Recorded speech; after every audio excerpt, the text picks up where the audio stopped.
Hi guys, welcome back to our channel. ఈ వీడియోలో వచ్చేసి మీకు ఒక ఆకు అయితే చూపిస్తాను. ఈ ఆకు తింటే పిల్లలకి చదువు మంచిగా వస్తుందంట.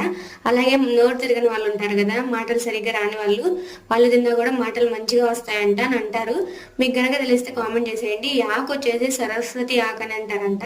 సో నేనైతే కొత్తగా చూస్తున్నాను, ఎప్పుడు చూడలేదు. మా అమ్మ వచ్చేసి వేరే వాళ్ళ దగ్గర ఉంటే వాళ్ళు చెప్తే తీసుకొచ్చింది అనమాట. మా బాబు వచ్చేసి ఎప్పుడన్నా ఒక ఆకు తింటా ఉంటాడు. అట్లా తినట్లేదు అనేసి పప్పు చేసేటప్పుడు ఆకంతా కోసేసి పప్పులో అయితే వేస్తుంది అనమాట.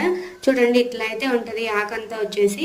ఈ ఆకు మొత్తం గుబురుగా అయితే వస్తుంది అనమాట. మళ్ళీ ఇప్పుడు ఈ ఆకు వచ్చింది కదా, మనం దాన్ని కొయ్యకుండా అట్లానే ఉంచినా కూడా ఆకు మొత్తం ఎడబడిపోయి ఎండిపోతుంది అనమాట. ఎండిపోయిన తర్వాత మళ్ళీ కొత్త ఆకు అయితే వస్తుంది. ఈ ఆకు మనం కోసినా కొయ్యకపోయినా అది అట్లనే ఎండిపోయి పాడైపోతుంది అనమాట. ఇందులో వచ్చేసి కొన్ని పిచ్చి మొక్కలు కూడా మంచిగా ఏదైతే కాదనమాట. ఇట్లా రౌండ్గా కనిపిస్తుంది, సేమ్ లోటస్ ఆకులు ఉంటాయి కదా అట్లనే ఉంటాయి అనమాట. సో ఇవి తింటే చదువు బాగా వస్తుందంట.